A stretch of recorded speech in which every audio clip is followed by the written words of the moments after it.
Cosmopolitan education सोसायटीच्या वतीने छत्रपती शिवाजी महाराज जयंतीनिमित्त विद्यार्थ्यांच्या भव्य अभिवादन मिरवणुकीचे आयोजन करण्यात आले होते। जवळपास 10,000 विद्यार्थ्यांनी यात सहभाग घेतला। सकाळी 8:30 वाजता आझम कॅम्पसचे वरिष्ठ विश्वस्त डॉक्टर NY काझी यांच्या हस्ते मिरवणुकीस प्रारंभ झाला। संस्थेचे सचिव प्राध्यापक इरफान शेख यांनी मिरवणुकीचे नेतृत्व केले।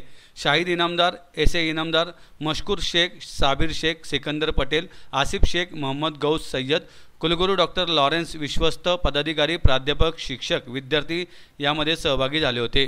पुण्यातील अल्पसंख्याक बहुजन समाजातील विद्यार्थी यांचा सहभाग असलेली ही सर्वात मोठी शिवजयंती दिनाची अभिवादन मिरवणूक ठरली। एकूण 10,000 विद्यार्थी या मिरवणुकीत सहभागी झाले।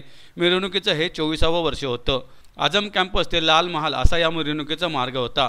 Poona college, golden jubilee, technical institute, जुना मोटर स्टँड, पद्मजीत पोलीस चौकी, क्वार्टर गेट, संत नरपतगिरी चौक, नाना चावडी चौक, अरुणा चौक, अल्पना टॉकीज, ढुल्या मारुती चौक, तांबोळी मशीद, सोन्या मारुती चौक, मोती चौक, फडके चौक मार्गे लाल महाल येथे मिरवणुकीची सांगता झाली। ठिकठिकाणी मिरवणुकीचं स्वागत करण्यात आलं। मिरवणुकीत शैक्षणिक संस्थांचे सर्व प्राचार्य, पदाधिकारी, कर्मचारी, दरबार ब्रॉस बँडची 2 पथके, ढोल ताशा पथक, तुतारी, नगारे देखील सहभागी झाले। दरवर्षी संस्थेतर्फे छत्रपती शिवाजी महाराज, महात्मा फुले, डॉक्टर बाबासाहेब आंबेडकर आणि मोहम्मद पैगंबर यांच्या जयंतीदिनी त्यांना अभिवादन करण्यासाठी भव्य मिरवणुका काढल्या जातात।